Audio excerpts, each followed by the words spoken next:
A lot of headlines this morning. Big story on China tariffs, gold, Trump retaliating. I'm so glad he punched back. Of course, the Middle East peace. We'll have the chair of the House Foreign Relations Committee, Brian Mast, on at the half hour to talk about the great news in the Middle East. The rifts have started. Budget Director Russ Vought is starting to lay off. Non-essentials are non-essential. And, Letitia James indicted by a grand jury in Virginia for phoning up her mortgage application, mortgage fraud indictment. She could go to jail for quite a few years if it goes through. Let me start with the China story. It's a political and economic story. For some reason, China just blasted off, sent a letter to countries around the world, not just to President Trump, around the world, basically saying new export controls on rare earth magnets, elements of production. It's not the only thing. It's not clear to me what else is in there, but there's a lot. And they're supposed to meet. Xi and Trump are supposed to meet in 2 weeks in Asia at a conference. But China just decided to declare war against the West. And the rare earths are very important, as you know. They affect technology, chips, semiconductors, weaponry, automobiles. The list goes on and on. And they sent a letter out. I haven't seen this letter. I don't think the letter's been published yet, but the president, writing on Truth Social, the letter they sent is many pages long and details with great specificity each and every element that they want to withhold from other nations. This was a real surprise, not only to me, but to all the leaders of the free world. I was to meet President Xi in 2 weeks at the APEC conference in South Korea, but now there seems to be no reason to do so. The Chinese letters were especially inappropriate in that this was the day that after 3,000 years of bedlam and fighting, there is peace in the Middle East. I wonder if that timing was coincidental.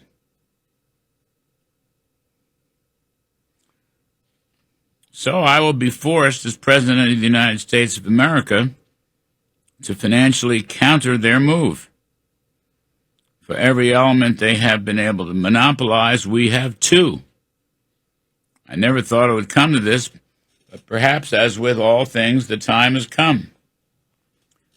Ultimately, though potentially painful, it would be a very good thing in the end for the USA.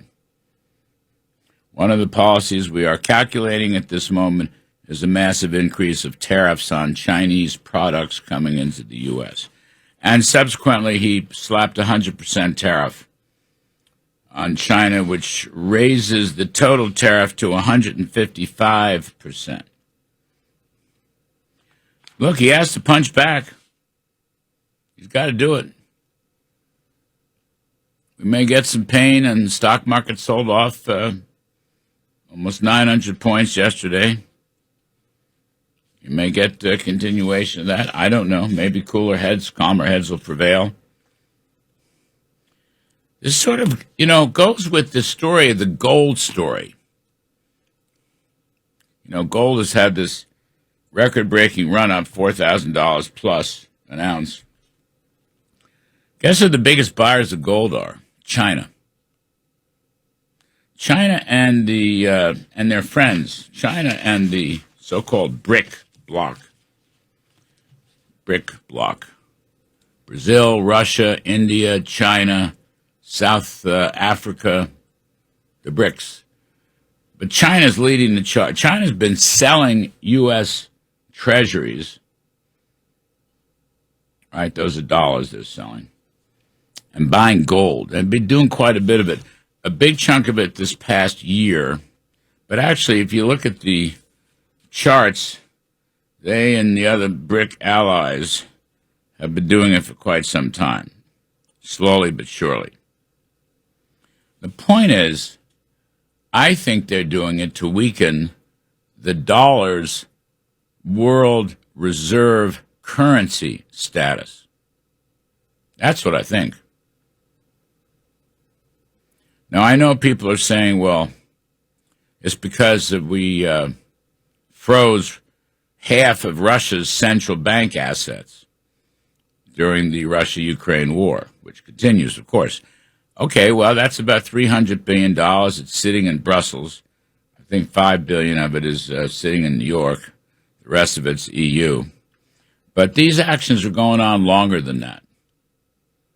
China and the BRICS have been buying gold and selling dollar bonds for quite some time. And I think they're trying to damage and injure U.S. financial superiority. The dollar is the world's reserve currency. And this is part of their, they chip away, and they're trying to damage our position. And I think that's what's going on here. Now, this trade action, I don't know where this comes from, but whatever. However painful, I think, in the short run, the U.S. and Mr. Trump must fight back. Must fight back. Can't let us be overrun by China. And we'll figure out a way to do it. And, of course, here at home, let's start digging for rare earths. The Bidens wouldn't do it. The Bidens wouldn't do it.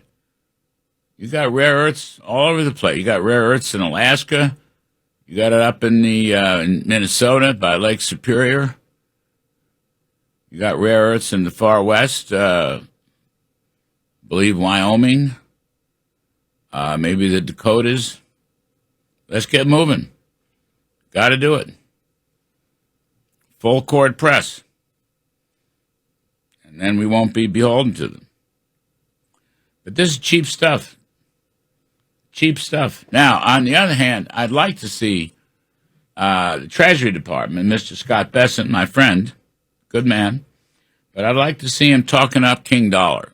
We need a little King Dollar. Dollar's dropped, 10 or 12% in the last year.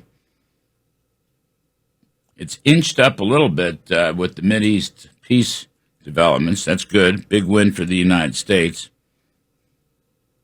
But I think, we need to make it clear we're not going to let China or the BRICS devalue the dollar or push the dollar off center stage as the world's reserve currency.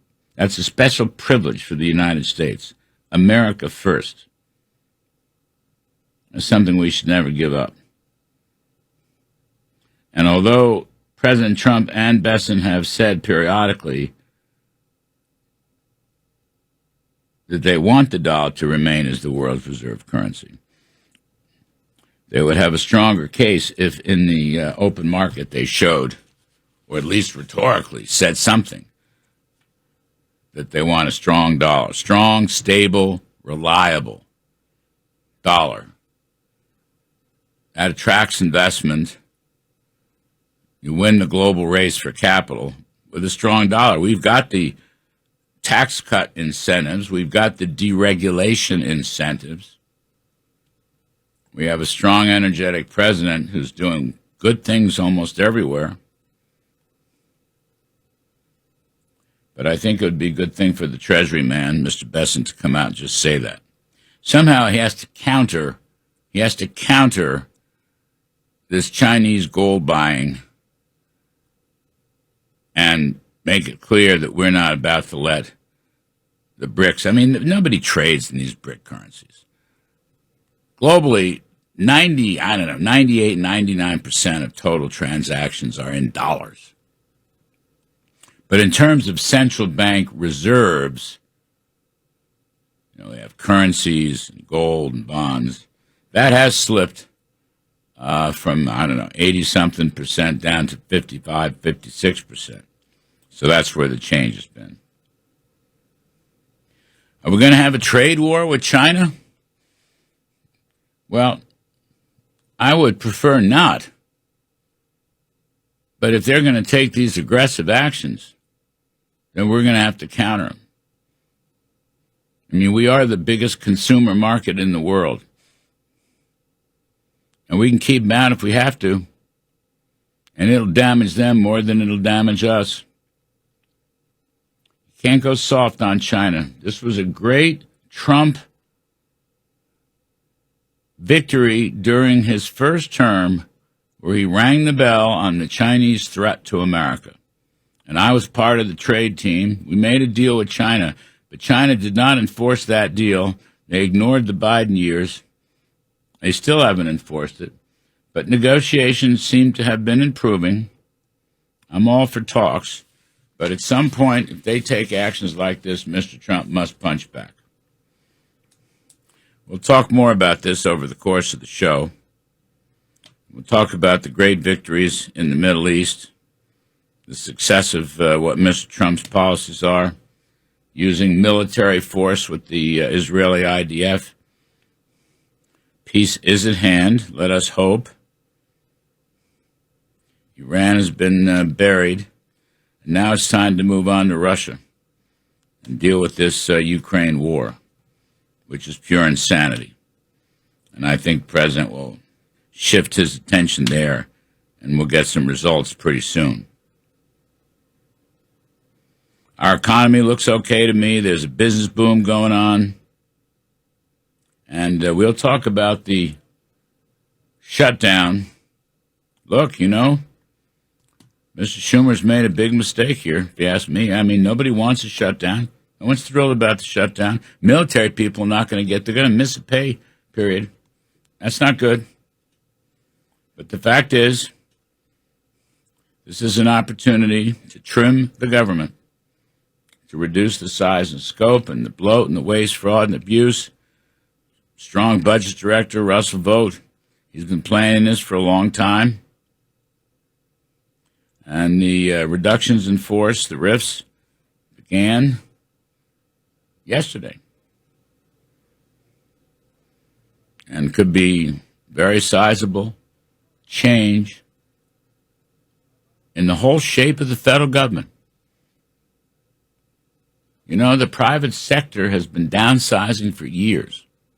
It's time for the federal sector to follow suit. Like many others, I felt Donald Trump should have won the Nobel Peace Prize because of his phenomenal actions to apparently solve the Middle East problem and elsewhere. But instead it went to Venezuelan freedom fighter, opposition leader Maria Corina Machado. But here's what she said. I mean, it's very interesting. She said, this isn't just a victory for her embattled nation. It's also a tribute to President Donald Trump, whose policies have restored democracy and freedom in the Americas. And she went on to say, I dedicated this award to the Venezuelan people and President Trump because I believe that's absolutely fair, Machado told the New York Post in an exclusive interview. We, the Venezuelan people, are absolutely grateful to President Trump for the way he has supported democracy and freedom in the Americas. And, Trump has been bombing these drug ships off the coast of Venezuela and has been very tough on Maduro, who's a communist, a pal of Cuban communism. But this is a lovely thing for her to say. I'll read you some more of it. I wish Mr. Trump would do a Truth Social congratulating her and thanking her for her kind words. From the very beginning, President Trump understood this wasn't a conventional dictatorship. He treated it as what it is, a criminal network tied to drug cartels, terrorist groups, and foreign regimes that threaten both the Venezuelan people and the security of the United States, et cetera, et cetera. And it's very nice, very, very nice.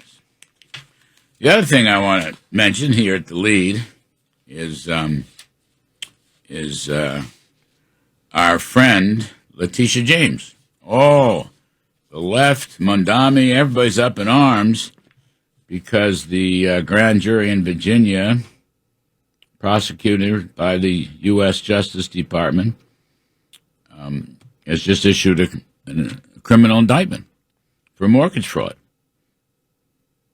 And that may not be the only one, because she's got a property in Brooklyn that was phonied up as well. But she's not her primary residence. She's been renting it out. And so she lied on her application form and apparently got a lower interest rate. Now, you might say that's, you're picking at nits. Maybe so. But this is exactly the crap that she pulled on Donald Trump. No one's above the law. Remember that?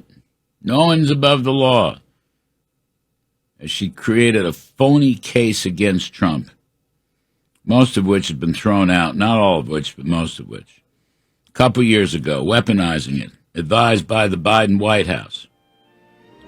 I'm not sure Trump ever did anything wrong, not one single thing wrong, finagling business records, but she will be in some trouble because there's wire fraud and bank fraud as well. So Letitia James, we'll talk about that later on in the show. She's in trouble. I don't care what the left says. So one of the great achievements here, truly great achievements, is the growing possibility of peace in the Middle East. As the president said, it's been going on for 3,000 years. The hostage release is expected coming up. I believe the president's flying to Israel to speak to the Knesset on Sunday, tomorrow, and hopefully this will go relatively smoothly. One of the key foreign policy players in the Congress is Congressman Brian Mast, who is currently the chairman of the House Foreign Relations Committee. Mr. Mast from the great state of Florida. Chairman Mast, thank you for doing this. Appreciate it, Brian. Man, it's just an important time to talk about what's going on. That's the truth. I had a thought and talked about it with General Keane and so forth. One of the reasons that this whole story looks to be finally successfully on its way to conclusion is the ability of President Trump to work with Netanyahu and employ the use of military force, not appeasement. The Bidens, every time they talked about military force, the IDF, or bombing Iran, which is the ultimate culprit in this, the Bidens would say, no, we can't use force because that will escalate. But it turns out the judicious use of military force de-escalated and may well end in peace. I mean, what do you make of that? I think there's two important points to make on military force and appeasement. Number one, there's good escalation and there's bad escalation. For us, if we're taking a military action, a lethal action, and we're degrading the capabilities of our enemies or adversaries, well, that's a great thing for us. We've degraded the enemy. They're incapable of escalating. That's, in the end, what we want. So this idea that because we escalate, that it's this bad thing and there's this tit for tat that goes back and forth, that's not the reality of all conflict. Our goal is to degrade the enemy so that they can't do a tit for tat, and that's what President Trump has done. And with Iran, as you mentioned, he made sure that any tit for tat that Iran would want to do, they cannot respond with something measured in kilotons or megatons. And when you look at the idea of appeasement, President Trump didn't do what Canada or France or UK or these other world leaders did, where they went out there and they said, well, we're going to bend the knee. We're going to recognize a Palestinian state, even though they've been in this 2 years of war. They conducted this genocide. We're going to recognize a state that we would immediately have to call a state sponsor of terror. He didn't do that. He didn't build worthless piers into Gaza. He had the back of our ally, worked with Prime Minister Netanyahu, and is continuing to work with him to this day. And that's, as you pointed out, a significant difference, not just from his predecessor, but from other world leaders. I mean, Chairman Mast, he gave an open hand to the Israelis and to the IDF so that they could do what they needed to do with respect to Hamas and Gaza and so forth.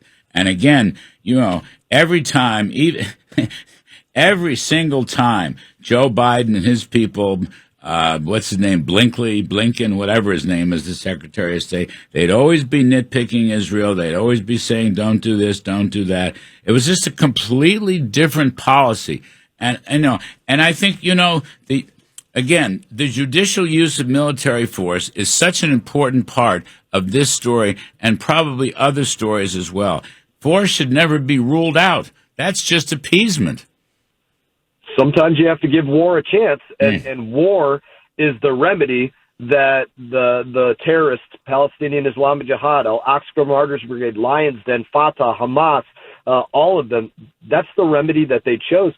But let's stay on that point for one moment about having the back of Israel and the IDF and Prime Minister Netanyahu. So the whole world, from the beginning, from October 7, they started to say, even after this genocide took place, Israel, don't go crazy on this. Let's let cooler heads prevail. They just had, hundreds, killed and taken captive, thousands and bodies to this day still not returned. And the world is saying, hey, don't go crazy over this. And then, you fast forward. Don't you dare go past Ramadan, Israel. If you go past Ramadan, all hell's going to break loose.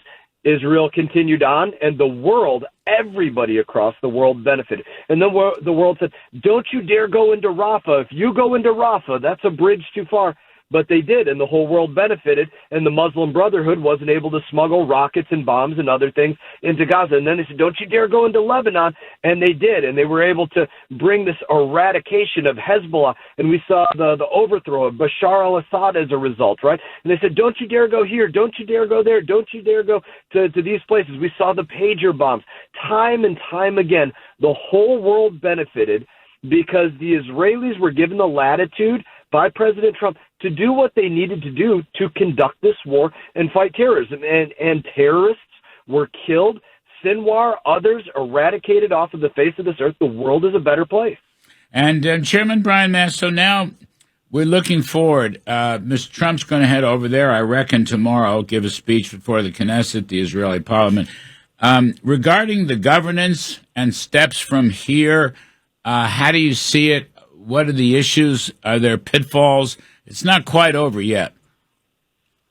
Step one, obvious, largest thing going on, bringing home the 25 or so remaining living hostages or 20 to 25 or 25 to 28 corpses, the bodies of those that they have been holding on to, the Hamas terrorists. That's just number one, bringing all of those bodies and those hostages home. That's step one. After that, of course, you can anticipate Hamas does not want to give up power, and they've garnered, in part, a worldwide support. That's a big hurdle to get over, for this peace process, of which the president has been clear.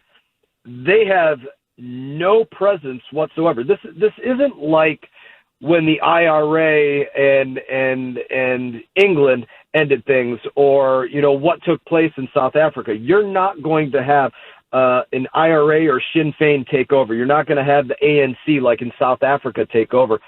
Hamas is done. They will have no part of this government or any of these other armed terrorist groups that have been a part of the area. That's going to be a tough hurdle to get over because they're going to want to continue to have this political presence. And the president has been clear that can't take place. So that's another one of those big steps that the president has to work through. But I have every confidence because of the history of what the president has done, of Secretary Rubio, of Secretary Hegseth, of Steve Witkoff, Jared Kushner. Take your pick of all of these. They continue to get over the hurdles that are placed in front of them, and I think this will be no different. What happens? I'm not sure I understand this peace board of which President Trump will preside. Tony Blair will play a role. They talk about Palestinian technocrats, Brian Mast. What's your read on that? Well, it's been a statement in the plan that the area of Gaza will not be handed over just simply to the Palestinian Authority, and here you go.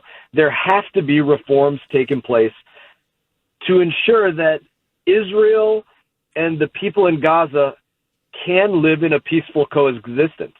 And if the answers were just obvious, they would have just been written out in the 21-point plan, but they're not obvious. And so that next step is there have to be talks. There have to be everybody getting together after these world-changing events, everything that's gone on since October 7th, and the world's involvement to say, where are we at now? how do you live in this peaceful coexistence?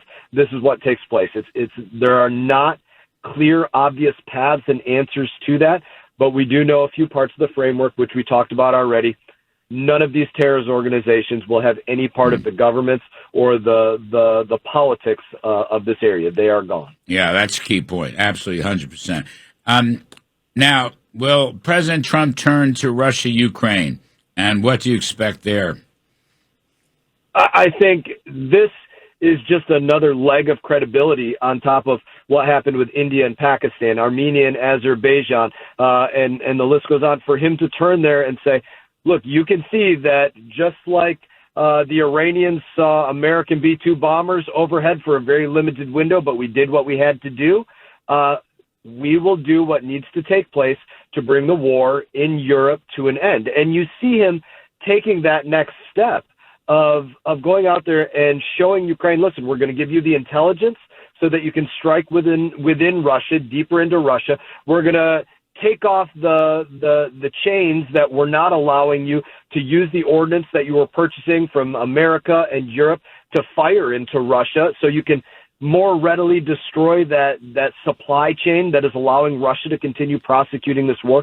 He is allowing these things to happen so that Ukraine can really be on the offense in a way that they have not been allowed to under the previous administration. I think that's going to have huge effects on this war. Obviously, Secretary Hegseth and President Trump do as well, or they would not be allowing that to take place. They would not be doing that. And you layer that on top of everything going on with the negotiations of India and China and others. You're not going to be allowing them to prosecute this war because of the purchase of coal and oil and gas and all of these other forms of energy that have just ramped up since the beginning of the Ukraine war.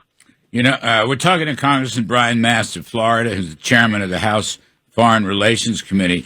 Brian, we could take him off the SWIFT payment system and the Federal Reserve wire, and China and India. And China's misbehaving. I want to get to that in a moment. But we could take all those countries right off the payments wire. They'd be out of business, and Russia would be out of business. I mean, we have that capacity. I don't know if the president wants to pull that trigger or have extra tariffs or whatever, but we do have the upper hand financially. You speak about this, and the reality is, there are things that only the United States of America can do. You can't get France to do this by themselves or UK to do this by themselves.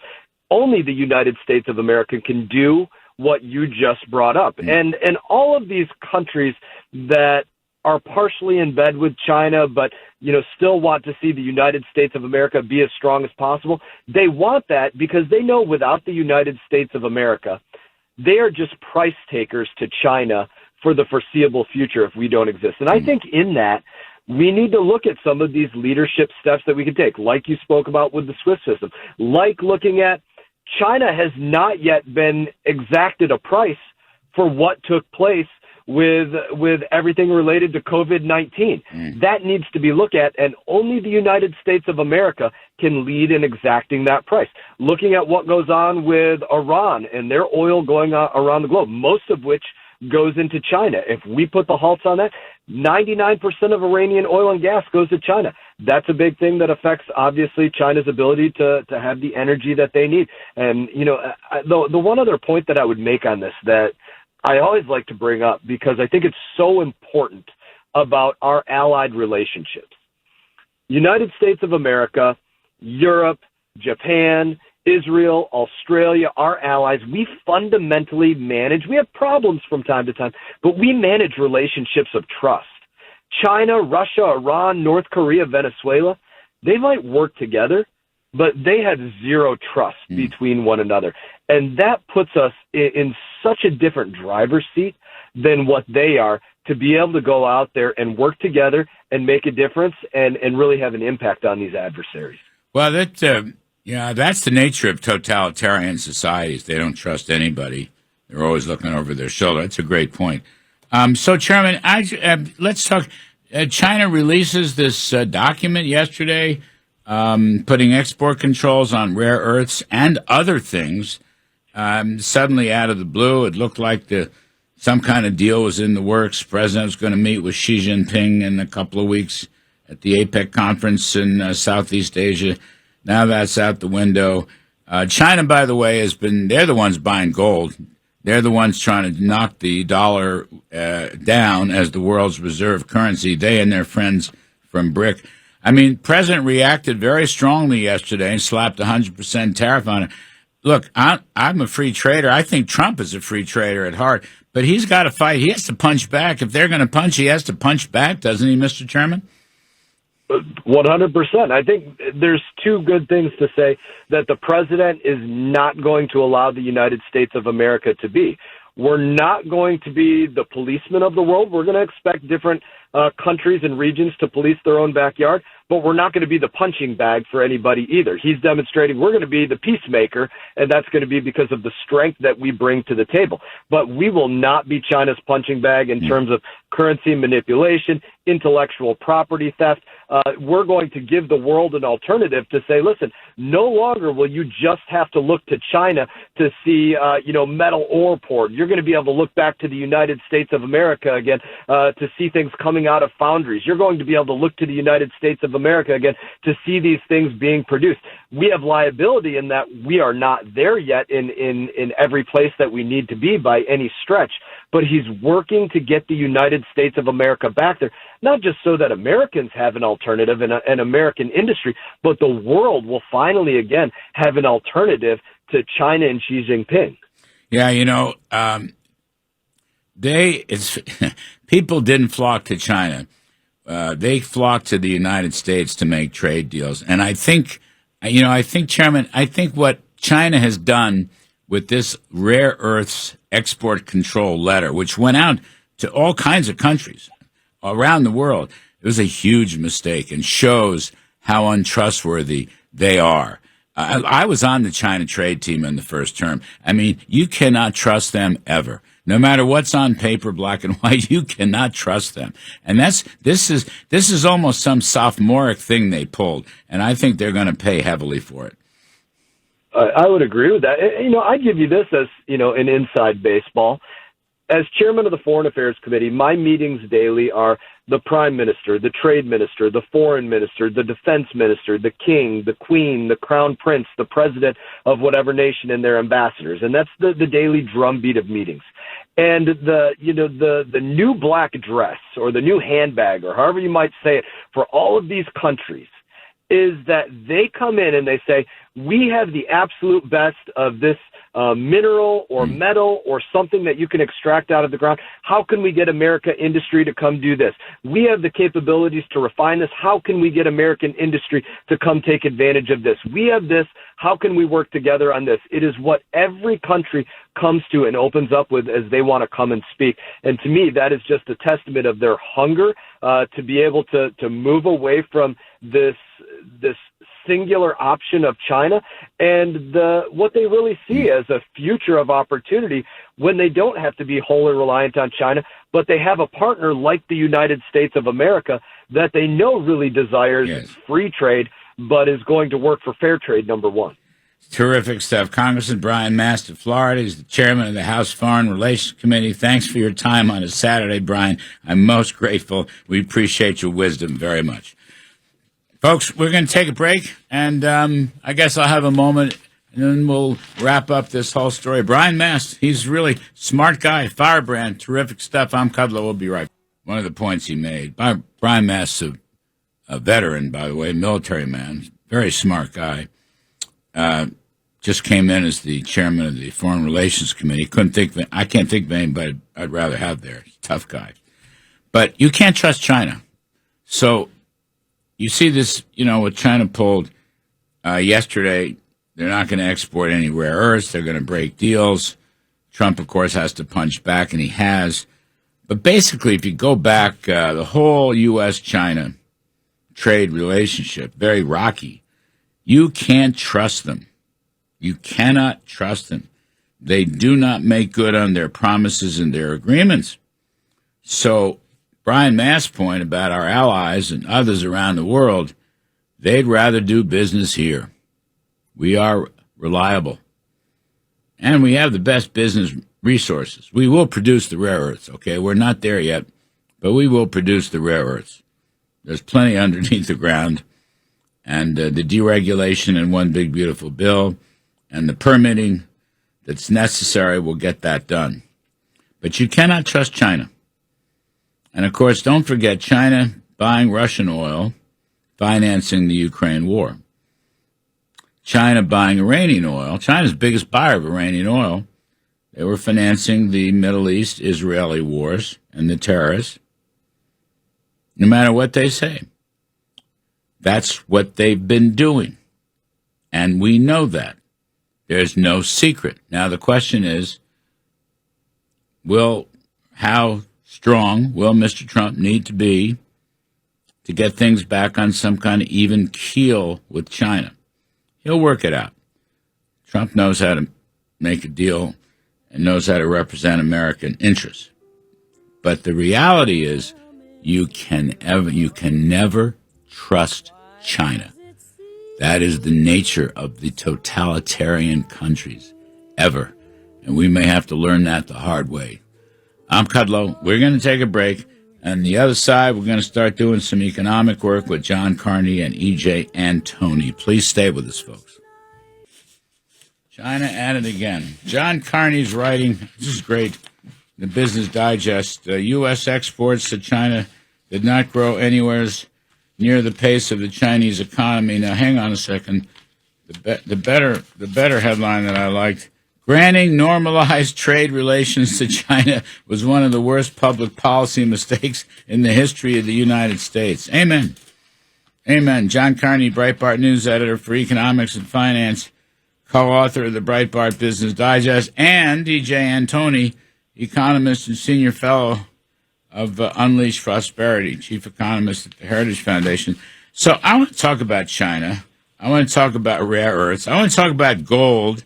I want to talk about BRICS.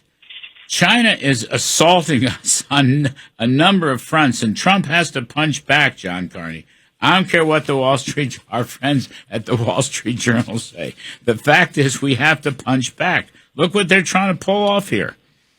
That's right. Larry, I don't think it's a coincidence that they are doing this on the 25th anniversary of them getting permanent normalized trade relations. I think they were sending a message, or trying to, saying they were flexing their muscles, saying on the anniversary of you opening your markets to us, we are going to try to restrict your ability to get rare earths from us. In other words, we're going to close our markets on the anniversary of you opening yours to us.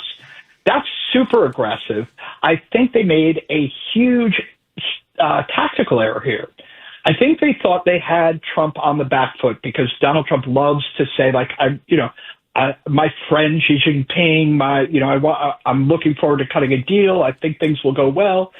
They hear that, and I think they misinterpreted it as weakness or over-eagerness to do a deal with China. And so they thought going into what was supposed to be a meeting in Korea in a couple weeks, they thought, we'll put some restrictions on that Trump will have to negotiate away. That will give us an advantage going into the negotiations. And they underestimated the president because he saw right through that and said, no, I'm not going to let you try to backfoot me. I'm going to push back hard right now. And I think they're seeing that they made a huge tactical error. Yeah, I think it's a big mistake. For the rest of the world, I mean, their export controls are applied to countries all over the world. By the way, EJ, you look at this. This is related to gold. How is it related to gold? Well, China is a huge buyer of gold.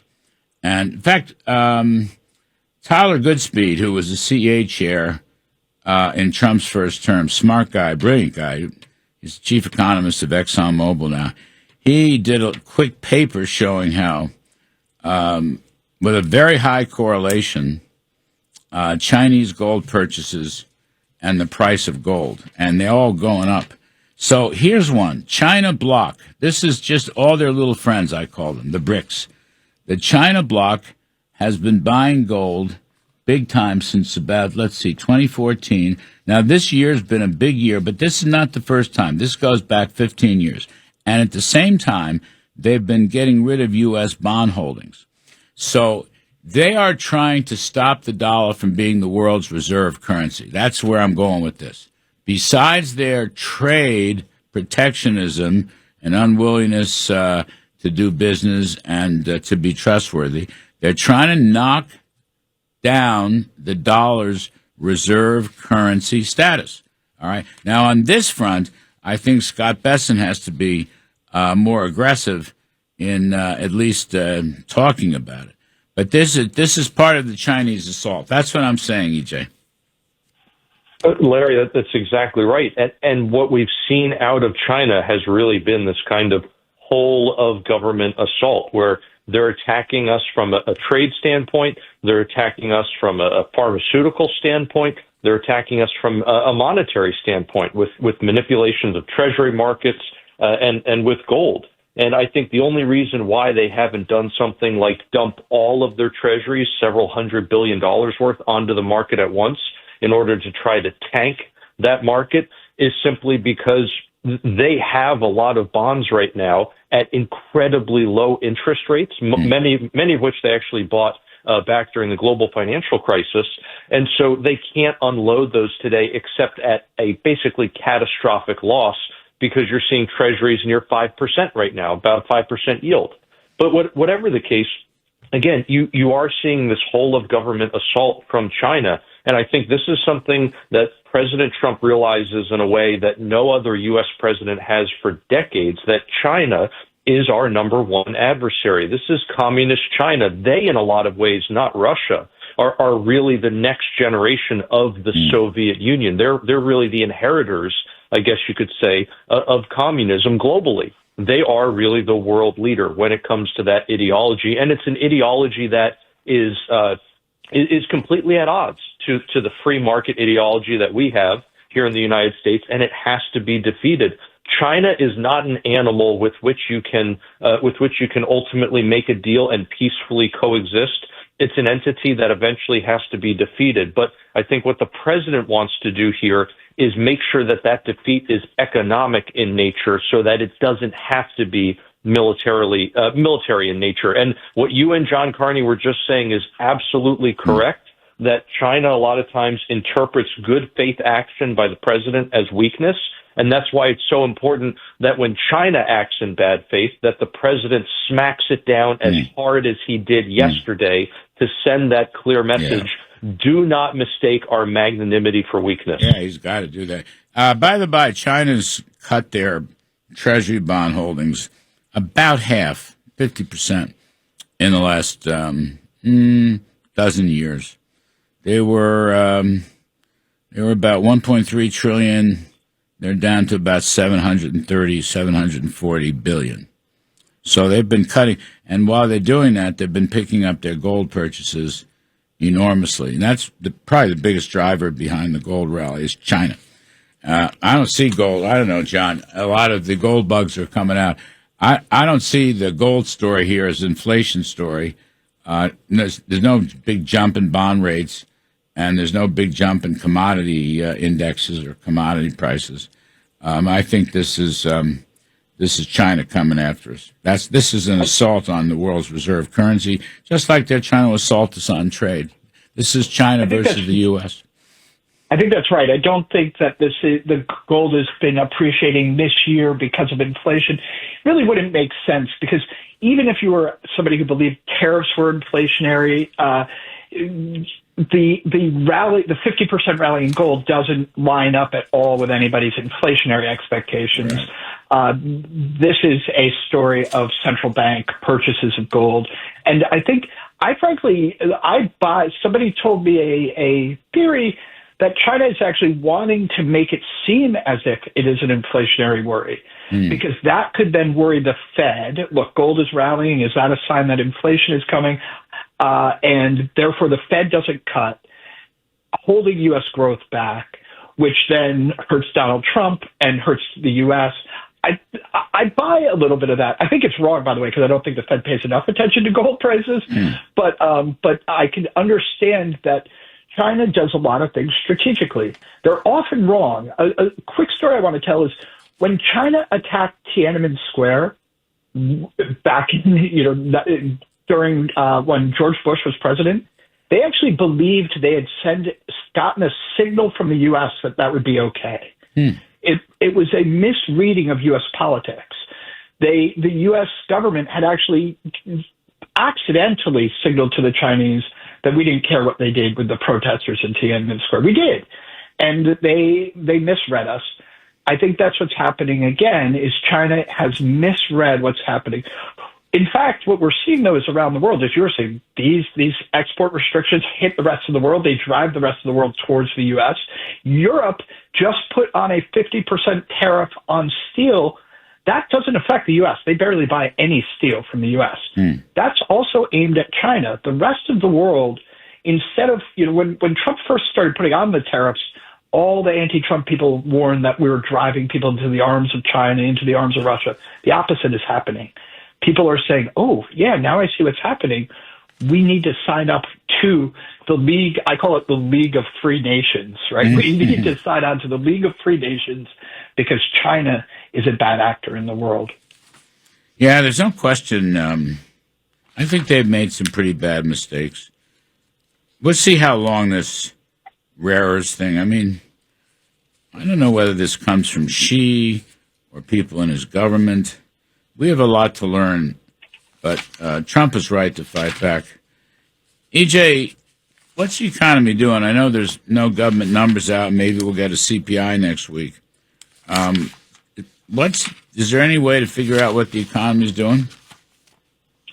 Oh, sure, Larry, absolutely. And in fact, one of the things that we've had to do, not just this year, but the last couple of years. Actually, EJ, hang on a second. Let's take a break. We'll come back. You can enlighten us, both of you, on maybe it's a good thing we're not getting any government statistics. Nobody believes them anyway. We'll take a quick break. EJ and Tony, Unleash Prosperity, John Carney at Breitbart. I'm Kudlow. We'll talk about the economy in just a minute. Hang on, folks. We'll be right back. Committee to Unleash Prosperity. EJ, how do we gauge the economy? How are we doing? Larry, again, it's a really great question, and we're basically doing exactly what we have been doing most of this year, and even a lot of last year, when these government statistics, as you were saying right before the break, are so unreliable. Maybe it's better we're not even getting them. So we're looking at private sector data, right? We're looking at different alternative measures of inflation, like the company Trueflation puts out a measure. There's something called the Big Mac Index. I think The Economist magazine publishes that. You have private sector payroll data as well from these processing companies like Paychex and like ADP. And then we also have all of the survey data from the 12 regional Federal Reserve banks. And so when we put all of this together, Larry, the story that it seems to be telling us is that the economy is really in a moment of transition right now. We are transitioning away from reliance on government to essentially a robust private sector. You're seeing investment really pour in already, thanks to the full expensing that we just got back in the One Big Beautiful bill. You're also seeing, again, as people move out of the unproductive public sector and they get jobs in the productive private sector, you're going to see productivity tick up. You'll probably see some wage growth speed up as well. And as we start to, yesterday's hiccup notwithstanding, as we start to really iron out more and more trade deals, and as the trade war dies down, I think you're going to continue to see improvement on the inflation front as well. So all in all, we're looking at a very, very positive outlook. That's not to say it's all sunshine and rainbows, right? The last 4 years, we dug ourselves a pretty deep hole, especially with all that excess government spending, but we're finally pointed in the right direction. I think that's what the macro level story is right now. That's what the data are telling us. Well, John Carney, I like to use the stock market. I'm very old-fashioned. I mean, I know yesterday was a pretty rough day because of the trade thing, but stocks have been painting a really bright picture, and underneath that, putting interest rates aside, profits. I mean, I read Ed Yardeni every day, and I read Ed Hyman every day, and they're two smart private sector economists, Wall Street economists, and their profit estimates, forward earnings and so forth, very strong. That's got to be good for the economy. It is, and we're actually seeing companies that had either put their profit forecasts on hold or withdrawn them come back with stronger forecasts. Delta happened just last week. Delta had said, the airline had said, we need to, back in April, we're worried that there will be backlash to the tariffs, that this will hurt our business. So we're going to pull back on, we're going to withdraw our guidance. They reported earnings that were great. And then they came back and said, we think actually the fourth quarter is going to be great. And the beginning of next year is going to be great. The stock rallied. It was better than people expected. We're seeing this across the board. And that does say, look, these companies are missing, they're missing the same data we are. Some of them have some private access to other sorts of data, but what they're saying is they're doing well. That's a signal to about how the economy is doing. And I think in a lot of ways, it's probably more reliable than at least the first read of some of these government statistics that we've been getting, which keep getting revised in enormous and really unprecedented ways. And the rifts have started. The rifts have started. I don't have much info yet on the rifts, but government downsizing will continue. And I mean, they have to. The private sector is downsizing. Why shouldn't the government downsize? The private sector could actually use the workers, Larry. Yeah. Remember that we hear, well, we'd like to grow, we'd like to hire more workers. Guess what? The government sector has been hoarding workers. Huh. We can stop the government sector from hoarding workers. A lot of these people have great educations. Yeah. By releasing them to be hired into the private sector, it will actually accelerate economic growth and be good for the economy in the long term. EJ, are you bemoaning the downsizing of the federal government? I mean, I want the military to get paid. That's the one glitch in this story that I do not like. But in terms of the rifts and the possibility of restructuring and remodeling the government, I mean, it's high time. The private sector has gone through this. Why shouldn't the government go through this? Well, Larry, it's exactly right. Far from bemoaning it, I am cheering this thing on. And as you said, the one big exception there, obviously, is the fact that our great men and women in the military are not getting paid, and we hate to see that hardship placed upon them. But it is still true that the workforce reductions that we're seeing already are absolutely phenomenal. And let's not forget, Larry, another thing is that you had probably over 100,000 federal workers earlier this year take buyouts, which meant that they were still getting paid for several months. So they were still counted as employed in our monthly jobs numbers, but they're already off the books. And you're going to see them officially come off the books probably once the government reopens and we start having those monthly data releases again. Yep. So we've already seen a significant reduction in that federal workforce. And again, that's great progress. It's not enough yet, but we're definitely headed in the right direction. You love to see it. All right, gentlemen, I appreciate it. John Carney, co-author of the Breitbart Business Digest Daily. E.J. Antoni, Unleash Prosperity, Heritage Foundation. It's a pretty good report, gentlemen. Anyway, we're going to take a break and then talk some politics on the other side with Joe Concha and Charlie Gasparino. I'm Kudlow. Please stick around, folks. One question I have. Is something about to change at CBS? This is a story. I've been dying to cover this on the TV show. I haven't gotten around to it. I don't know. These networks are all lefties, but CBS has been taken over, and they brought in someone named Barry Weiss, who ran the Free Press, Substack, Internet. That's pretty good. Some center-right, pro-Israel. And now Barry Weiss has become the editor-in-chief of CBS. So we got a couple people that know about this. Joe Concha, Fox News contributor, and Joe's got his WABC radio show Sundays, 11 a.m. to 12 p.m. His recent book is The Greatest Comeback Ever, Inside Trump's Big Beautiful Campaign. And my pal Charlie Gasparino, Fox Business senior correspondent and New York Post columnist. And Charlie's last book is Go Woke, Go Broke. I'll start with Charlie. Charlie, what's the Barry Weiss story? There's a big story in the New York Post today, another big story. Barry Weiss having lunch with Nora McDonald. I've known Nora for a million years. Is something changing here, or is this all a bunch of froth and fluff and whatever? I mean, listen, you don't bring someone like her in, and I'm a just full disclosure fan of Barry Weiss. I listen to her podcast. I don't agree with everything she says. She's labeled as a conservative. She's not really a conservative. She's an old-fashioned liberal. I say old-fashioned in the sense that they actually believed in debate and not censorship, not the sort of cultural Marxists we have now. But she's smart and she is open-minded, and I think if you hire her and put her in that role, and we'll see just how important that role is. I mean, there's a lot of layers of management there. You got to expect them to do something.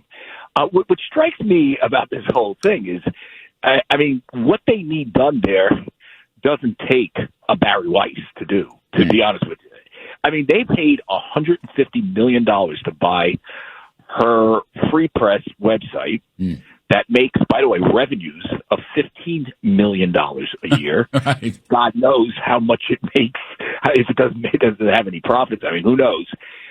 They boast 1.5 million subscribers, but the reality is the paid subscribers are a fraction of that. But they paid $150 million to bring in some very smart person with literally no real news experience. I mean, she was on the opinion side of the Wall Street Journal. She's smart, though, no doubt. She understands social media. She has a great podcast, but she's not a news person, not even close. Huh. And she worked for the Times. And it just makes me wonder, like, what are these guys doing? I mean, if you spend $150 million to literally do stuff that is so transparent, like Scott Pelley, leave in some of Kamala Harris's word salad when you edit, because that word salad tells the viewer something about the candidate, right? Don't edit that out. If you're, or whoever it was that interviewed, it wasn't Scott Pelley, it was Bill Whitaker. It's Scott Pelley. If Joe Biden is fumbling through some answer, kind of keep most of it in there, because it tells us something about his mental state. And he is president. And at the time he wanted to run for re-election. It doesn't take Barry Weiss to do that. I mean, at $150 million. So that's what scares me about this, in the sense that it sounds like, it just sounds absurd in a certain way. And maybe Joe agrees with me or doesn't. I'd like to hear his view on this. Joe, you follow the media beat. What do you make of this? Well, Charlie's exactly right in that Barry Weiss is definitely not right of center. She was with the Times for years.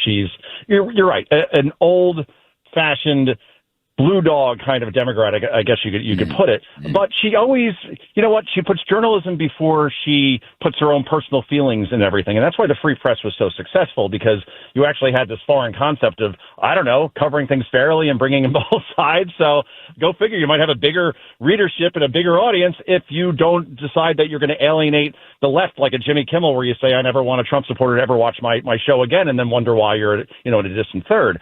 So overall, I have hope for Barry Weiss as far as CBS News is concerned. The problem is, it's kind of like when you become a general manager of a football team or, a baseball team. And Bill Parcells, when he came into the Giants, they were horrible in 1982, I believe it was. And he had to change the culture. And to do that, you got to get rid of players that had these bloated contracts that had losing mentalities or just were toxic in your particular locker room, or maybe they just weren't very talented. And until you get rid of people like a Scott Pelley at CBS, if you watched his commencement speech at Wake Forest, you know exactly where he comes from and what he's about. Get rid of every producer and editor that was involved with the 60 Minutes debacle, where they clearly edited Kamala Harris to make her look better and then refused to release the transcript and the video when they would do that 5 minutes after every Donald Trump interview. Until you change the culture and until you get rid of those types of contracts, and I'll include Margaret Brennan in this, by the way, then I don't know if there'll be a lot of change, because I'll leave it here. CNN tried to do this with Chris Licht when he was hired by Discovery, as far as Discovery being the parent of CNN in essence, and he was given a mandate to go back to the center. So he gave Donald Trump a town hall in 2023 because he was the leading vote getter for the Republican nomination, or at least leading in the polls. And the inmates came, the Jake Tappers of the world, and Anderson Coopers, and Brian Stelters, and they made sure he was out. And sure enough, in a couple of weeks after that town hall, he was. And same thing with Ronna McDaniel over at MSNBC. One Trump voice they hire, just to give some sort of counterbalance. And Rachel Maddow and Chuck Todd and the rest, because they have the big contracts, they made sure that Rana was gone in 48 hours. That's what she lasted. So when you try to change the culture, sounds easy, a lot harder than it looks. Well, can Let me ask you this, Joe. Can she fire people? No, I just want. Can she fire people? Does she have the authority to fire people? We don't know. But then you got to eat the contract, right? I mean, Charlie would know better than me. But Larry, we don't know that.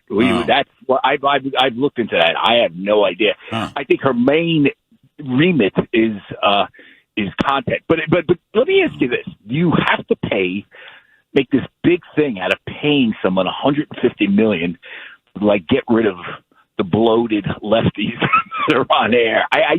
There's a fugazi quality to this in a way that, maybe it's just the cynic in me. And Larry, Larry, what I love about Larry Kudlow is he didn't fall into the abyss. He saw the abyss. He didn't. So Larry, you have such a positive attitude in life, and that's what I love about you. And I don't have that. Maybe I'm just such a dopey, cynical reporter, but you don't have to pay $150 million to say, Scott Pelley, you're gone unless you do this. And by the way, I want you not to, unfairly edit. And, Nora and Margaret Brennan's my friend, but Margaret, you're going too far left. We all worked with Margaret back at CNBC back in the day. Yep. And, it doesn't take that much to do this. I mean, I know it's institutionalized, but especially in this environment where everybody's worried about their job, if you tell someone to do it, or the door, usually they do it. right? So it's the fugazi quality of bringing her in. And by the way, she did a podcast, I think it was just the other day. And it was like the worst thing in the world. I was watching it. She had Hillary Clinton, Tony Blinken. Whose podcast? Barry White did a podcast on YouTube, but it was like kind of a CBS sponsored podcast. Tony Blinken. Yeah, and it was Mike Pompeo and maybe somebody else. Oh. And I said, I actually personally like Mike Pompeo, but these were, this was kind of like boring, and I was like, what is this? The Hunkley Brinkley report and of liberals. I mean, I just wonder when you start throwing around $150 million and you're getting what you can get for $15 million in revenues, Charlie. That ain't much. I got to tell you, that's not a very good price earnings. And by the way, Larry, a lot of people passed on it, and here's why they passed on it: because she was at Sun Valley. I did some reporting on this and talking with people. They passed on it because they thought the free press, while good, was kind of a 2-0 Charlie. There's lots of stuff about woke and a lot of stuff about Israel. I'm not saying that we don't cover. I cover both, but it was not much after that, and she wanted a lot of money. And then she's got some personality issues. She's been around. Trust me, people know who she is. Did you say she worked for the Wall Street Journal and the editorial page? She worked for the editorial page and then left for maybe it wasn't liberal enough for her. Yeah. And she went to the Times, and then she was walking in from the fire to the frying pan, obviously, because the Times is like back then the editorial page was like the sort of Politburo or whatever you want to call it. Yeah, Tom Cotton, right? yeah, the Tom Cotton, right. So my point is that listen, she's smart, and I love her podcast. If you listen to it, it's really engaging. She's an engaging person. The Free Press is a well-written, website. Yeah. But I am telling you, when you pay $150 million for that, which you can get for $5 at the most, $2.5, doesn't make sense. Joe, I mean, the proof of the pudding is in the eating. I got to see who she's firing. Who's getting pushed out, right? Isn't that? I think both of you guys are agreeing on this. Let's see if she's getting rid of the old furniture. That's one thing, but if she's not, just moving it around, that's no good. No, and the editorial direction, like her first big test, I think, was the Jay Jones. I don't want to call it controversy, just disgusting the text that, where he wished death upon one of his political opponents and his wife and his young children, calling him a little fascist. That's Jay Jones running for Attorney General of Virginia. And CBS News, this is 2 weeks after Barry was hired, did not give even 1 second to it. And I'm certain that any Republican did that obviously it would be 24/7 for a good week, right? With everybody calling for his resignation. He hasn't dropped out of the race. Not one Democrat has denounced him in terms of saying he's got to get out. And CBS News decided we're not going to cover that, just like ABC News, CNN, MSNBC. So really? That was my first big test, and she kind of didn't pass it. Oh, God. I'm sorry to hear that. Joe, I'm go sorry to back hear and watch that. the podcast. Go back and watch the podcast I referenced. Okay. It was you will not be so impressed. Right. And by the way, again, she's just out of the gate. You got to cut her a little slack, but I'm telling you, Larry, I'd do that job for one. No, I like the Bill Parcells. I like the Bill Parcells thing. I think you got to come in and you got to start making changes left and right. Anyway, Let me take a break, guys. We're going to come back because early voting starts in New York City. Early voting. How exciting is that? We're talking to Charlie, two of the best. Charlie Gasparino, the best business correspondent, Fox Business, New York Post columnist, Joe Concha's Fox News contributor. Joe's got himself a WABC radio show, Joe Concha Show, Sundays, 11 a.m. to 12 noon. I'm Kudlow. We'll be right back. Charlie Gasparino, Fox Business senior correspondent, New York Post columnist, and author of Go Woke, Go Broke, and Joe Concha, Fox News contributor, WABC radio host of the Joe Concha Show, Sundays, 11 a.m. to 12 noon. And Joe's book was The Greatest Comeback Ever Inside Trump's Big Beautiful Campaign. How wonderful is it? Early voting starts in New York. So, Joe Concha, what's happening here in New York? Cuomo, I'm seeing ads. Cuomo's running ads. I saw him. He can't do anything else. They have him on the side of a skyscraper or something. It's the stupidest thing I've ever seen. Curtis Lee, had a decent ad. He had his beret off, and he was talking some sense. What's going on in this election? Well, Zohran Mamdani is going to be the next mayor of New York. I've yet to see one poll. I know polls are wrong, and we could talk about that, but I don't even see polls that have anybody within double digits of Mamdani. And it's just stayed static for so many months. And all this stuff comes out with Mamdani and all these texts showing that he called the NYPD racist and homophobic, and he wants to seize property from rich people and turn them into homeless shelters. And all these things come out as far as everything he wants to do with no idea how to pay for it. A 33-year-old who's never held a real job in his life, is about to run the most complex financial capital of the world.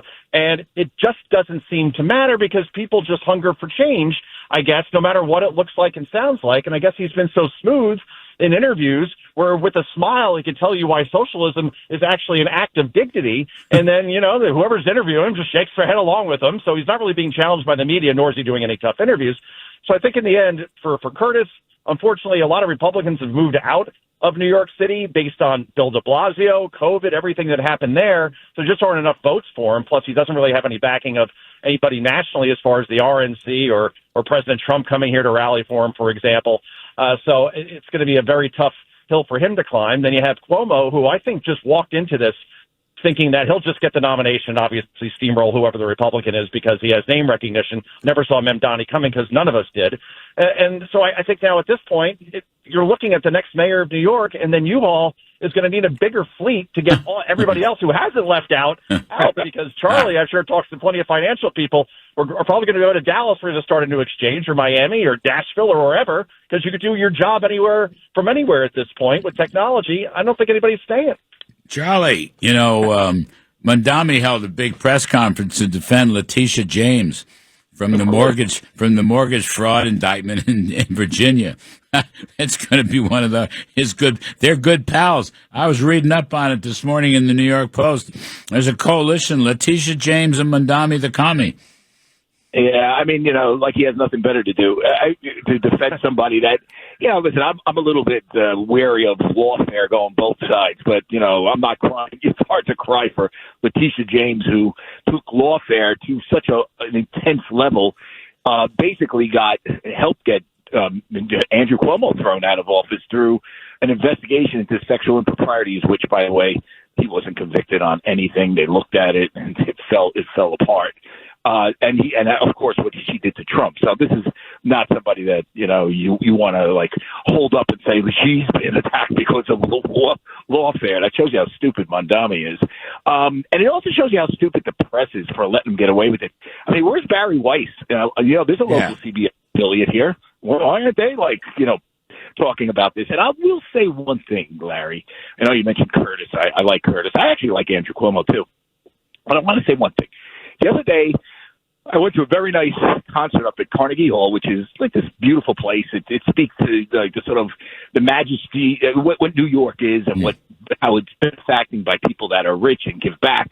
And I went up as I was trying to get up there. There was this rally. It was actually a riot that occurred right on 6th Avenue, a pro-Palestinian riot, celebrating the murders that went down on October 7th. Okay, but. It was insane. It was bedlam. The cops were there. They were breaking up fights. I mean, I'm writing about this in the Post tomorrow. And I'm saying to myself, I ran into a cop. I said, how is any of this illegal? I mean, do you have I have a First Amendment right, but do I have a First Amendment right to riot and to disturb traffic during rush hour? And he goes, talk to City Hall. This is what he tells me. Right? So it got me thinking, okay, this is horrible. This is like pushing the boundaries of the First Amendment really far. Why isn't Curtis or why isn't Cuomo out there saying, when I'm mayor, I'm going to make sure if this ever happens, we're going to back up trucks, buses, pack in the rioters, and move them out to Rikers Island. Neither of them said that. So it made me think that for all the sort of obstacles that particularly Curtis faces, he's not running a particularly effective campaign. No. He should have been out there saying, this is horrible, stop it. He didn't. Yep. I tweeted about this. He called me and says, Charlie, I'm against this stuff. I said, well, where were you on this? This was like a legitimate opening for you. And he goes, well, I was busy. I'm like, Curtis, it's just time is running out. And time is running out. I actually agree with Joe. This thing is over. I mean, kiss it goodbye. How about Jersey? Joe? That isn't over. That ain't over. Charlie's right. I live here. I'm seeing poll after poll showing Jack Ciattarelli now tied or in a dead heat with Mikey Sherrill. She is going the opposite direction. In June, she was up 20 points in many polls. And now, I'm sorry, everybody is against Congress trading stocks.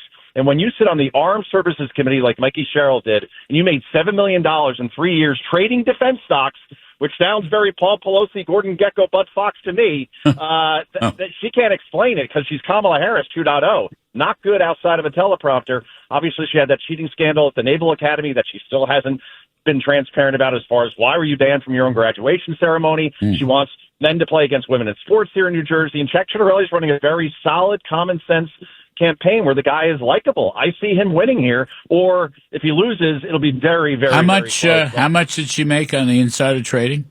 $7 million. Well, that's nothing compared to Pelosi.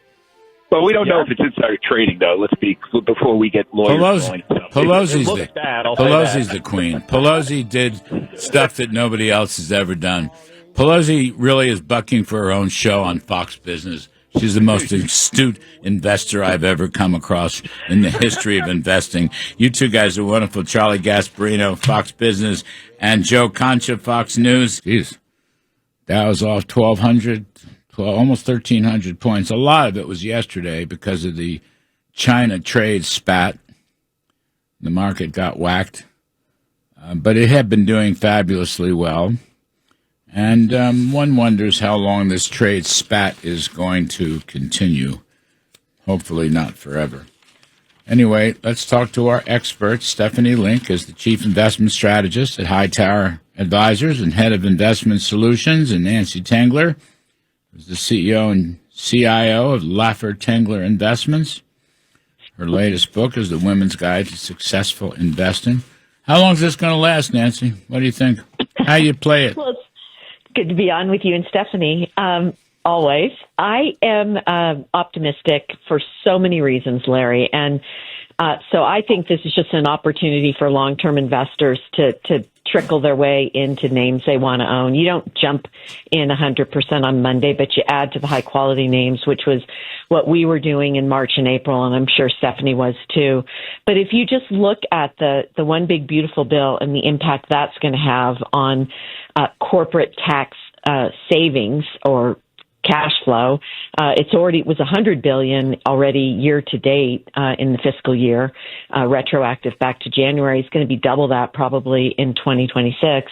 And then you've got the consumer that's going to get $150 billion extra in tax refunds. And then lastly, I'll just say seasonality is in our favor with, not just the fourth quarter, but normal appreciation since 1950, I think, but also previous shutdowns. We've seen 12 months later strong returns. And so I think that on top of the Business Roundtable data and the Dallas manufacturing data that shows that 41.4% of those surveyed cited an increase in CapEx they weren't planning to spend before the One Big Beautiful Bill. That's huge if you look at it going forward for the tech trade, the AI trade, and the infrastructure trade. What was the Business Roundtable thing? Oh, just that CEO future CapEx outlook is on the rise. You're seeing the CFO optimism survey, better revenue expectations in 25 and 26. Small business see better business conditions. So I think, the market has been ahead of itself, in my view. A correction is always healthy if that's what we're getting. But what we mostly get is, the algos reading the headlines, driving, short-term stock prices, and then the hedge funds jump in, and that's usually when Stephanie and I are buying. It's all these other private sector surveys are better than the government stuff. Nobody believes the government stuff. This is much better, much more interesting. It's been a relief, hasn't it, Steph? Stephanie, look at the numbers. Stephanie, are you loading up on gold? No, I am not loading up on gold, but I find a lot of opportunities out there, Larry, as we've talked about. It's funny. People want to buy on a pullback, where that's what they've been saying. And then you get a 2.7% drop yesterday, and all of a sudden it's panic.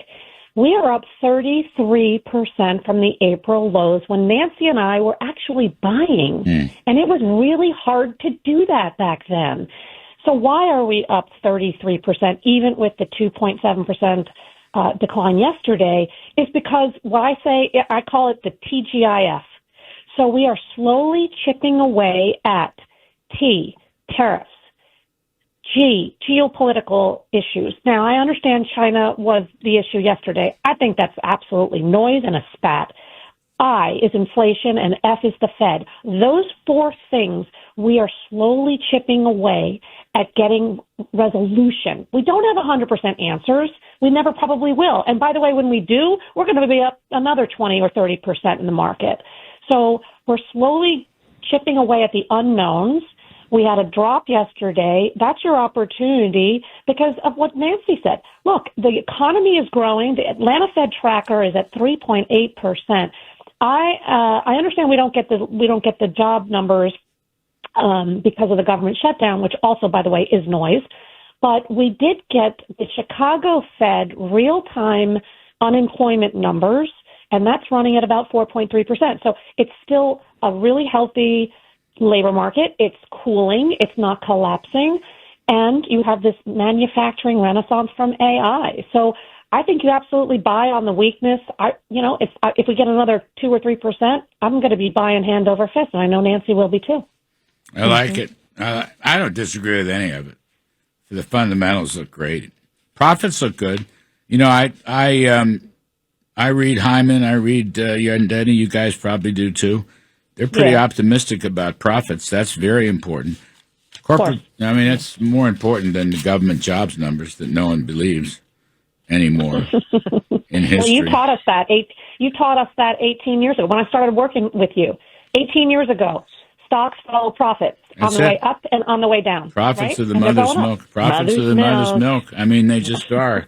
It's I'm surprised so few people. You can obsess about the Fed all you want. By the way, we had this event. I'll say this to Nancy Tengler, who knows it, but both of you, we had this event, Laffer's, the 50th anniversary of the Laffer curve. Yeah. This was, I guess, Thursday night or Wednesday night. Anyway, Arthur was great. Arthur, by the way, on the TV show said sell gold. But putting that aside, Kevin Warsh spoke for a little bit and was really impressive. Really impressive, Kevin Warsh. Mm.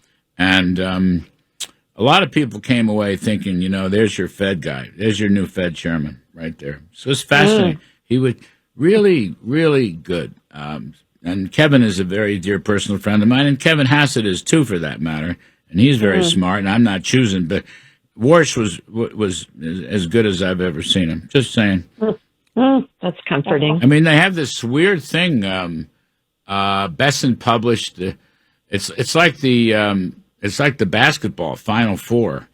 So he's down to 5, but reader, however, he's a good bond man, and I'm not going to badmouth him, but it was really Waller, Bowman, and the 2 Kevins. It's the Final Four.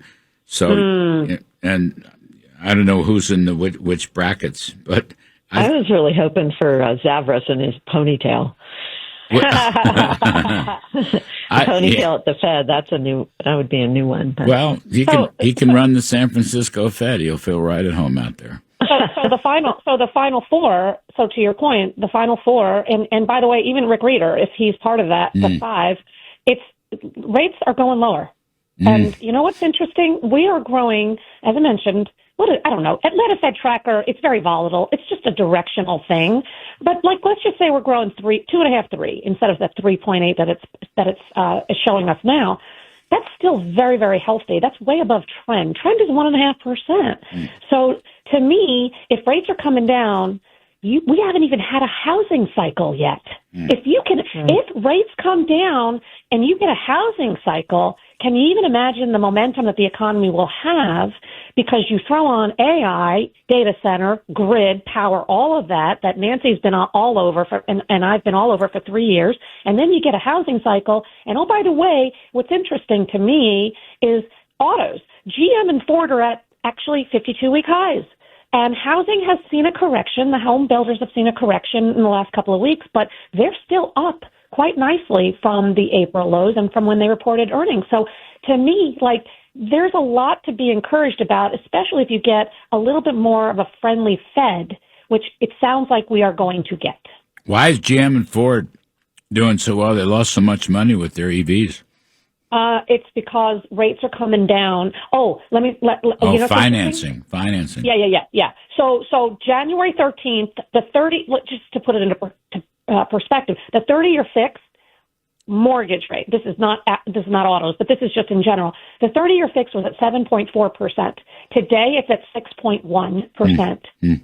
So rates are coming down. No one's talking about it, and the expectations are very, very low. And so, all of us know that housing is a multiplier effect. You buy a home, you have to furnish inside, outside, and you have to buy a car to get from the home to wherever else you're going to go.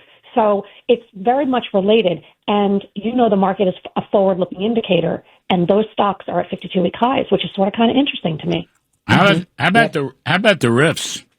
I like the RIFs because the immigrants had to go home, but now they're going to be replaced by the government workers who got fired. It's a perfect match. It's also interesting. I'll just jump in real quick on this. That we had the jobs numbers, which none of us, as you point out, Larry, believe, and they were revised down materially, which means that productivity was better than what was reported. And so you only have to look as far as, the 4 hyperscalers. And this is a shout out to Mark Mahaney, who's the internet analyst GOAT of all time, that's redundant.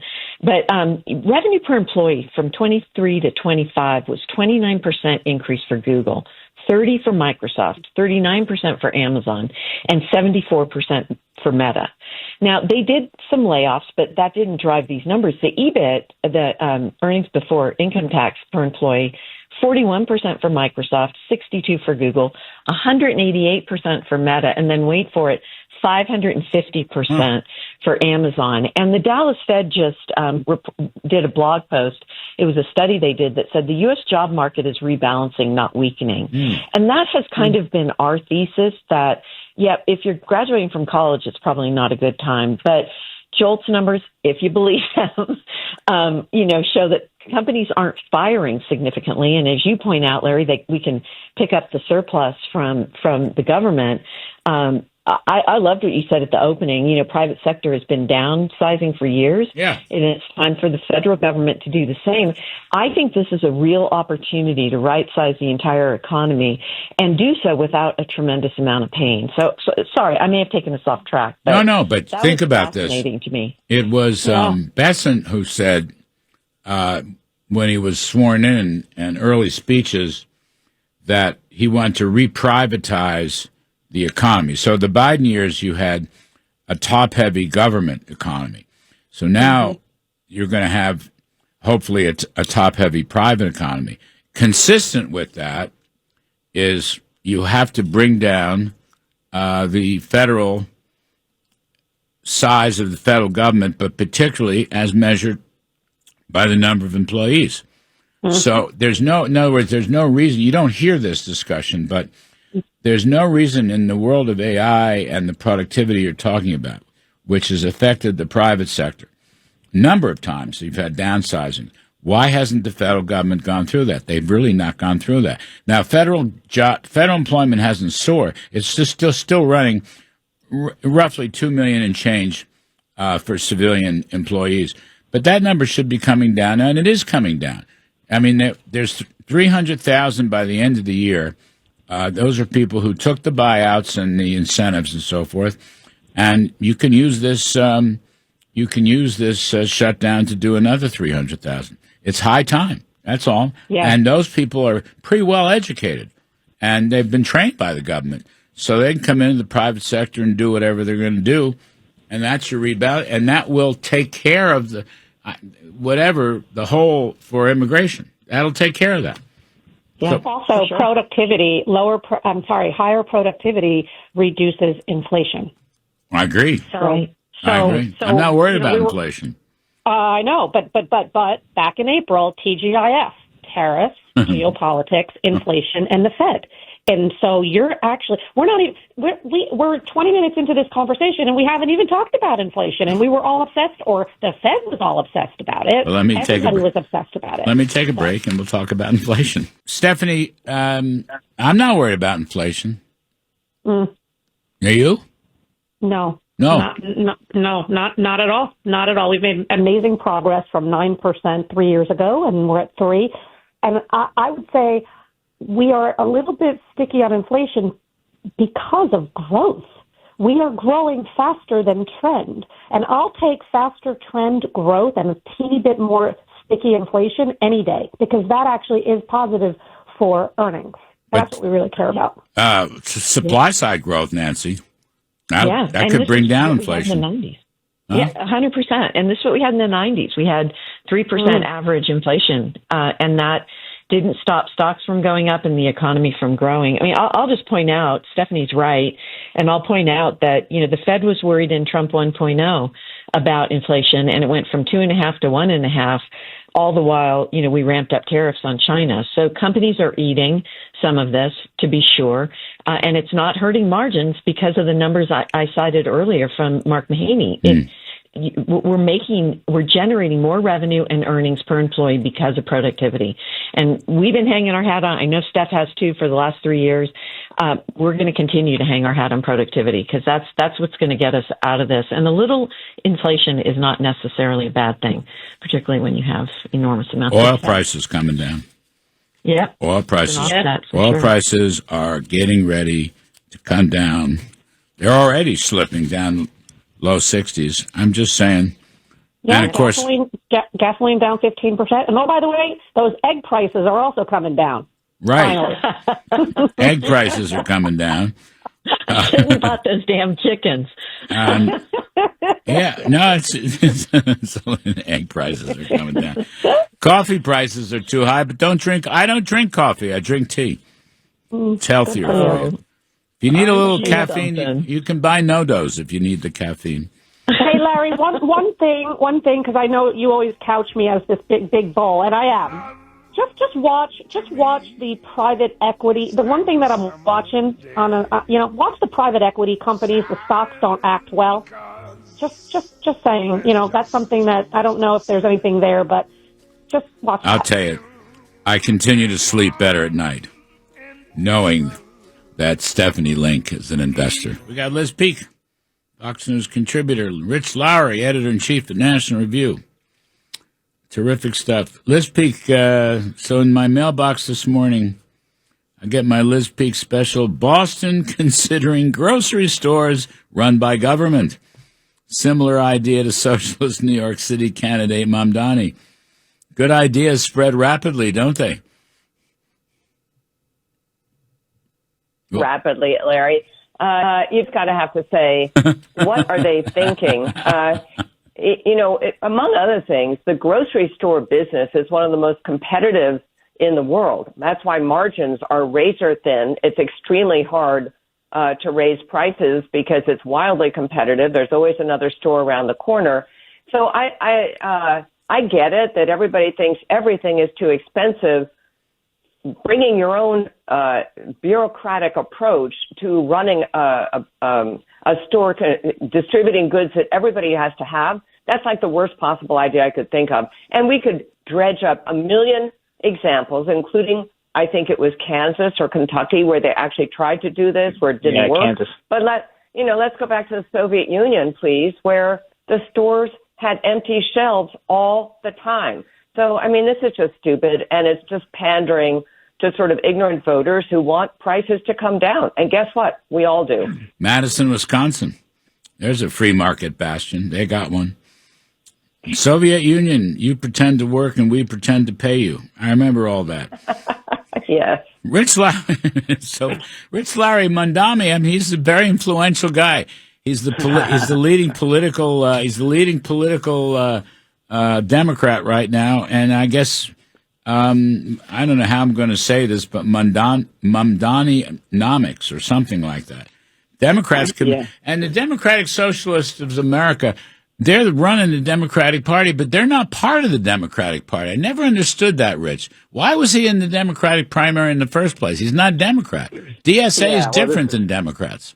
Yeah, neither is Bernie Sanders, which was always irritating to Hillary Clinton. But there are a lot of these folks who think that way in the Democratic Party. So if you're going to run for office, that's where you go.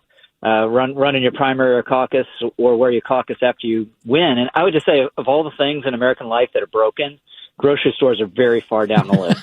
Things are too expensive. But I just have a local, not very fancy grocery store in the town where I live. I go there, and whenever I just have a moment to stop, I just marvel at the incredible cornucopia of goods. It's unbelievable. Just from the perspective of like 40 or 50 years ago, it would have been stunning. I remember during the pandemic, my wife was very particular about milk. And I went in there and I asked, do you have this kind of milk? And they're like, no, we have these terrible shortages. We don't have that one. And then I looked, and there's like 12 feet worth of other kinds of milk. That's what America does. That's what capitalism does. That's what markets do. Yeah, well, I don't. The early voting, I think early voting starts Monday. Liz, New York, you're a voter in New York. Early voting. Mamdani's got a big lead.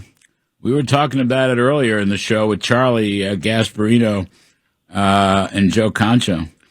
Is the race over? It looks over. Is the race over?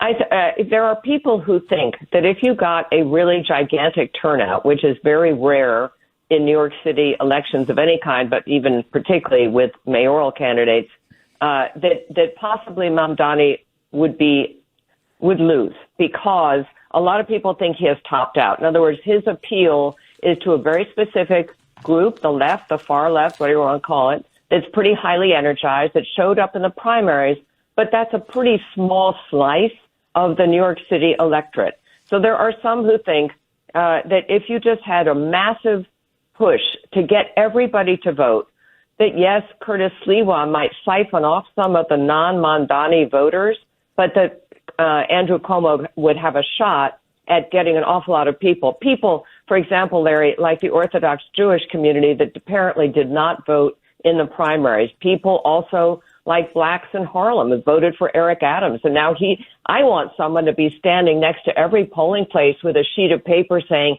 Eric Adams is no longer a contestant in this race because he's still on the ballot.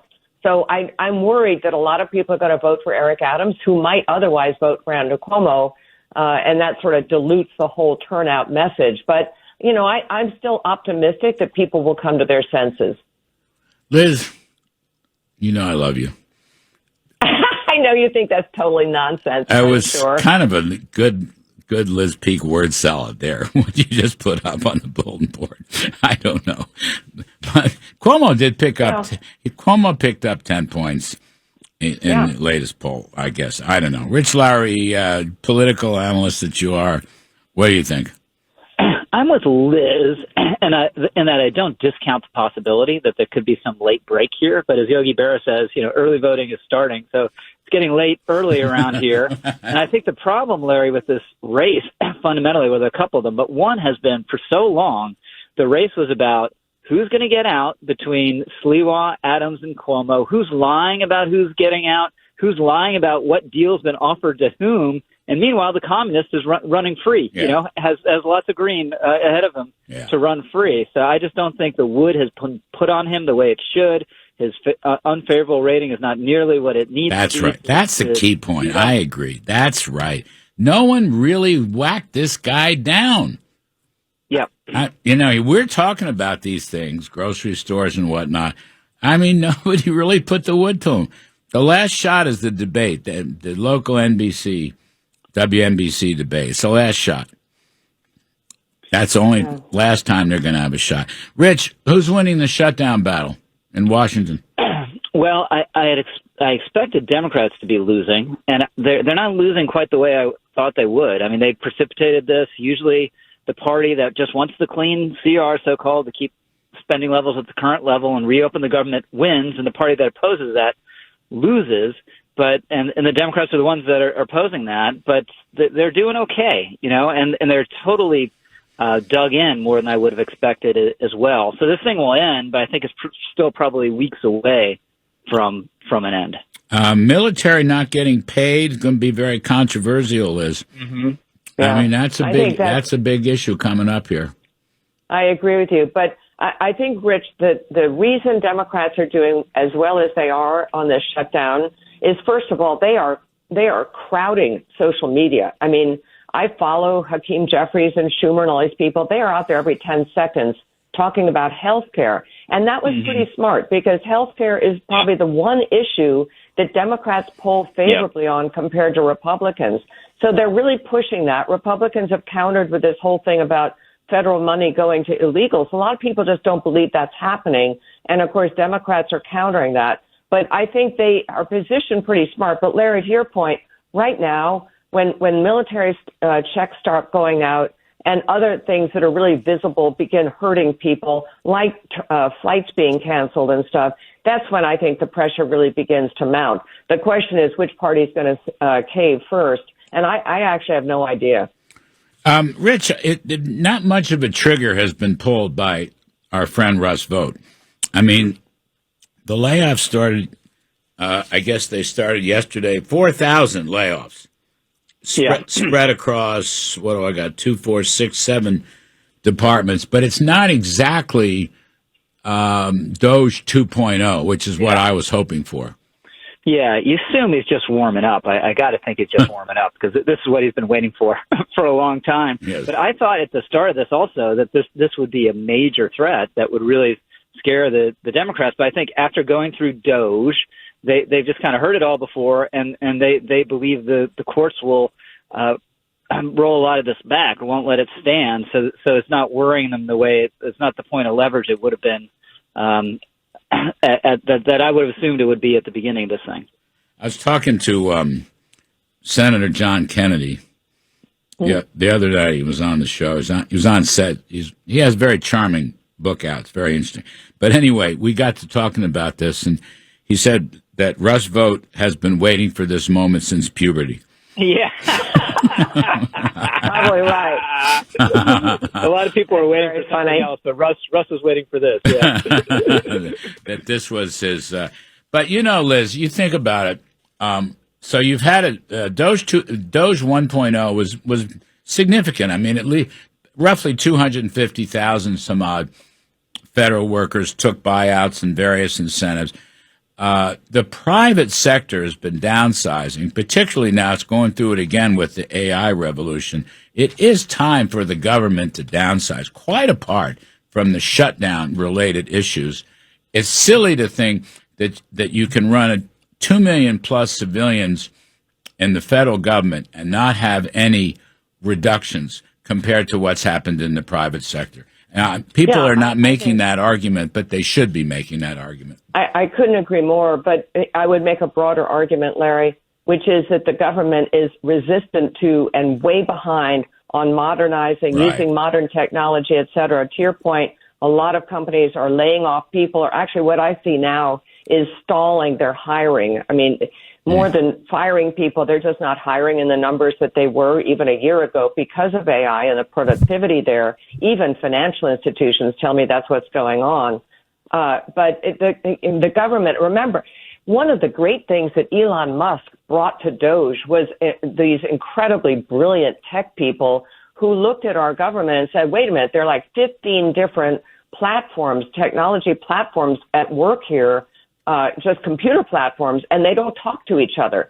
Obviously, that is a recipe for incredible inefficiency and wasted money. So there is so much that could be done if they just modernize the TSA Where and are those aircraft controllers and all that stuff. And we all know it, but like unions everywhere, government employee unions fight against those measures day in, day out. And so it's a battle, and I wish the government, frankly, I wish the Trump administration would spend more time talking about that, which I think most Americans would get on board with. Are the Doge people still around?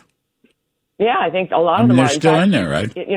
They're still online. They're still announcing, we just saved $500 million doing this or that. They're a little quieter. Elon Musk is obviously gone, and that's a good thing in a way because these people are sort of working behind the scenes. But yes, they are still active.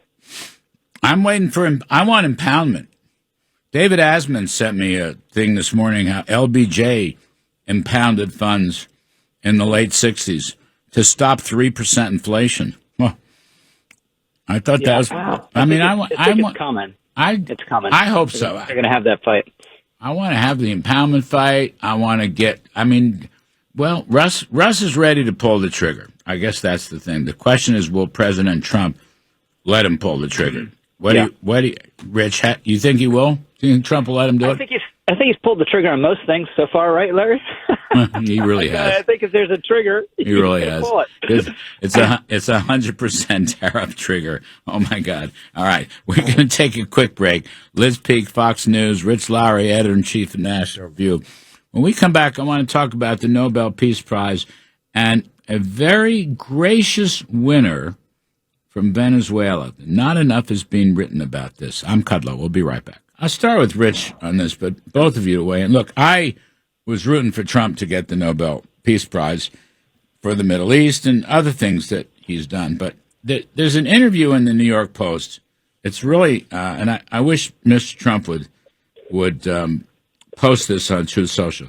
The woman who won this, Maria Corina Machado, she's a freedom fighter in Venezuela. She's opposition leader. She's underground. But here's what she said. And I talked about this right at the top of the show almost 3 hours ago. I dedicated this award to the Venezuelan people and President Trump because I believe that's absolutely fair, Machado told the Post in an exclusive interview. We, the Venezuelan people, are absolutely grateful to President Trump for the way he has supported democracy and freedom in the Americas. Speaking from an undisclosed location in Venezuela, Machado, who has been hiding since the election was stolen, said Trump's courage and clarity have been instrumental in isolating and weakening what she described as Maduro's narco-terrorist criminal enterprise running her country. Now, that is a very graceful statement. I mean, it's essentially giving the prize to Trump, Rich. And I don't know whether this. I mean, look, everybody reads the New York Post, or everybody that matters. He ought to post something about this. Yeah, well, he also told reporters the other day that she called him and said, "I'm dedicating to the award to you." And Trump joked, "Well, I resisted saying, okay, well then give it to me." I didn't know about the phone call. Yeah.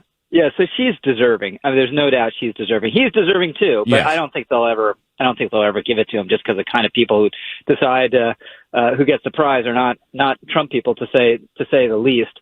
But she also, she needs Trump. If you're a dissident in Venezuela and oppose the Maduro regime, your biggest ally in the world is Donald Trump. I mean, he may actually go in and get the guy. Yeah. And save your country. Yeah. So you have that added incentive to stay on his good side. But I think she's been great. Obviously, she's a wonderful person. But it's a lovely statement. Yeah, absolutely. Liz, I didn't know about this phone call, but I was pretty surprised to see that, and I think that's pretty cool. And we're blowing up these narco ships off the coast of Venezuela. Democrats are bouncing up and down. This is a terrible thing. I think it's a great thing, Liz. Great thing. Yeah, go ahead, blow them all up. She has come out in statements recent weeks that indeed she thinks it's terrific too. By the way, I mean, it's a really interesting story because she actually didn't run against Maduro in the last election. They blocked her from running. So sort of a no-name guy ran. And even so, anyone who has looked at that election thinks that her party actually won. She has said that her group is ready to go in and take control and take over Venezuela should Maduro fail. So this is not a situation where there's a disorganized opposition. It's very organized.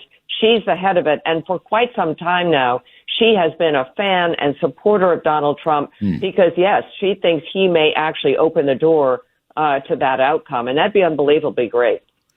By the way, I can't say much. I was deeply involved. There's a whole plan to go in there and deal with Venezuela in a very productive way with banks and the Catholic Church and all kinds of interesting stuff. But the other thing that's interesting here, Rich, with respect to the narcos and so forth, there was a story sometime in the last week or so that even the Mexican narcos are saying that Trump's hurting them a lot by what he's doing on the border and elsewhere. Now, I don't know what has Hegseth said anything about sending the military in to go after these guys? There have been reports that they're considering the idea. I don't think anyone's talked about it publicly yet. Maybe I might be wrong about that, but it was just such a lie. We were told that there was no way to secure the border unless you pass new legislation, right? And then within 24 hours of Trump coming in, the border's closed. Right. And everyone was saying that. The media was saying that. Every Democrat in the country was saying that. The Biden administration was saying it. And it was just an absolute lie. Interesting. Of course it was, and it didn't take new legislation. But I just think that I'd love to see them go in and do something with these labs in Mexico. Just hit the labs, all right? You don't have to go and fight a full-scale war, but go after the labs. I mean, it's the same thing. The narco ships are one thing. The labs are in there. It has been discussed, although not openly and not recently. Anyway, Liz, this woman, she can't show up, can she? She can't go above ground. She can't get out of Venezuela. Yeah, so which is going to be interesting. I think she's not the first to receive a Nobel Prize who can't actually attend the ceremony and receive it. But we'll see. This may be an emboldening thing for her. But to your point, these cartels, I think one of the great interesting issues and dynamics is when the Trump White House is negotiating trade agreements, et cetera, with the Mexican government. What is their view of the cartels? What is their, are they supportive of Trump basically trying to put them out of business, or is the financial entanglement there just too profound? I don't know the answer to that, but my God, these cartels basically run Mexico from what I read and what you can see. And to do anything that dents their money, which they are doing for sure right now, I think that's a huge win for not just Americans. It's also a great win for Mexico. This is a bad situation. Hit the drug factories. I'll tell you. Hit the drug factories. Hit them where it hurts. That's where the money comes from. You two are great. That's Louis Armstrong. It's all over, but I appreciate it. Liz Peek, thank you. Rich Lowry, thank you. Folks, thanks for listening. I'm Kudlow. We'll be back next weekend.